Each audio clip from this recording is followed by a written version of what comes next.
Hey everybody, Future Armor for Life here, and this is my insane difficulty guide for F.E.A.R 3, or F.E.A.R, I think is how most people were pronouncing it. Interval 1, Prison. So, my initial thoughts on this game is, it's not too bad. The story, just like the first and second one, is kind of confusing, which stays with the theme of the game, where the story is there, but it's so fucking random that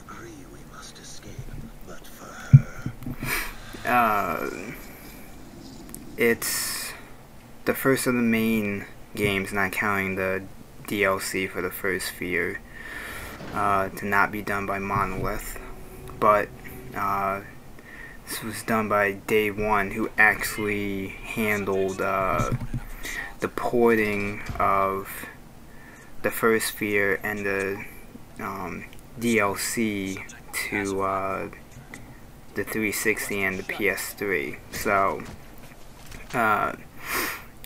even though it's a different studio, it's a studio that's familiar with the F.E.A.R franchise. One of the other things here is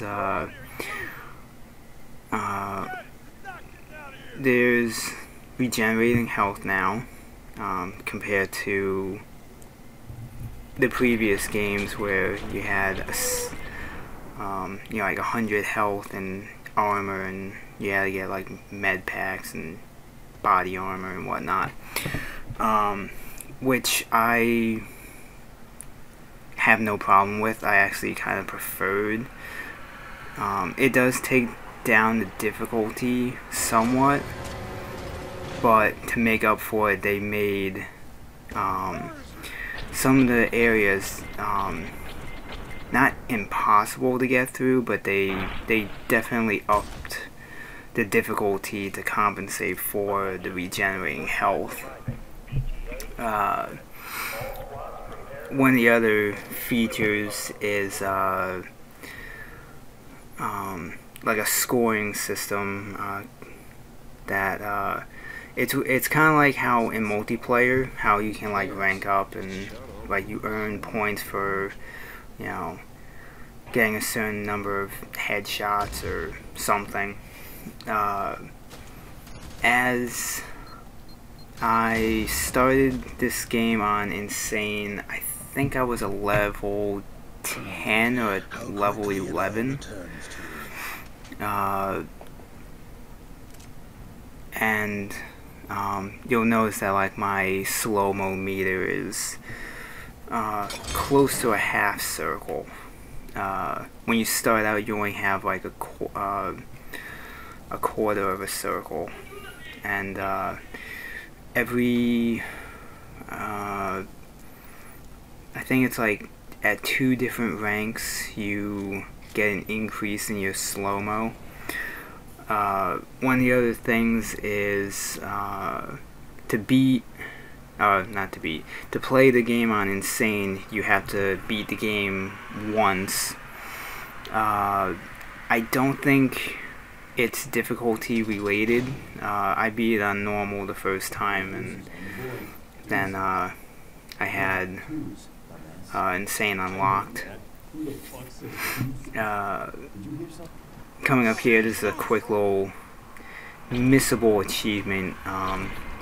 It's killing these guys with headshots before the slow-mo ends. The good thing about that is if you should miss it, you can just die and it reloads from the checkpoint right before you enter the room. So which did happen. I missed it like 2 times, so I just walked out and just had the guys kill me.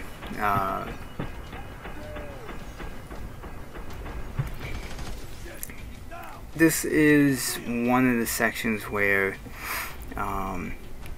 it gets a little, maybe it might have just been me playing it, but these soldiers have a good amount of cover to use, and if you've played a F.E.A.R game, you know,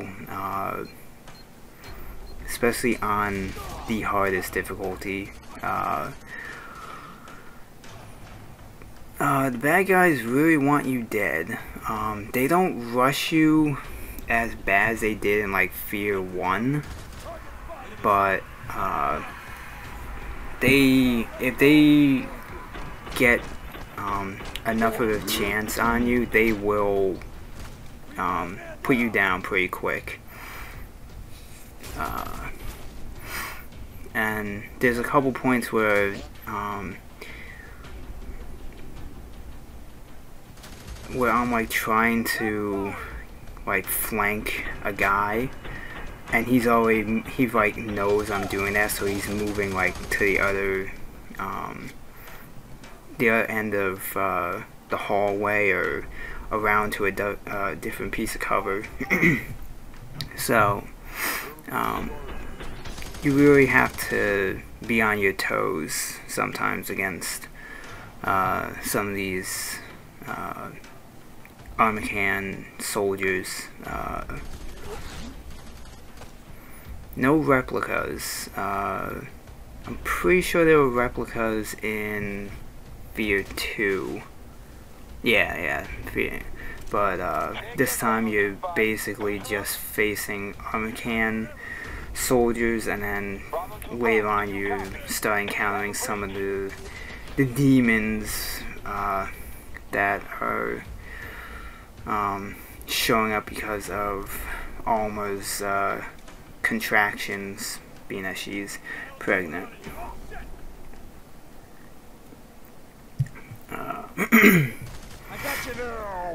So, trying to think of anything else that I wanted to cover in this first video.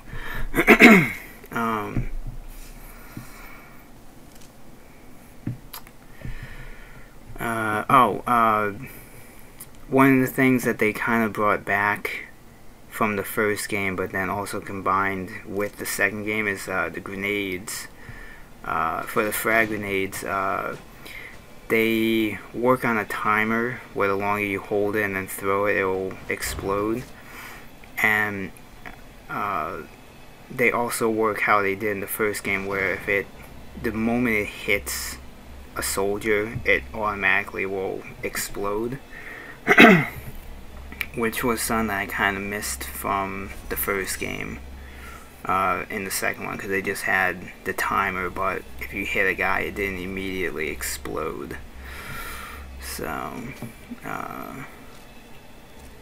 pretty much covers it for this video. I'll see you in part 2. Take care with your flashlight. It will give you away. Wandering off in here.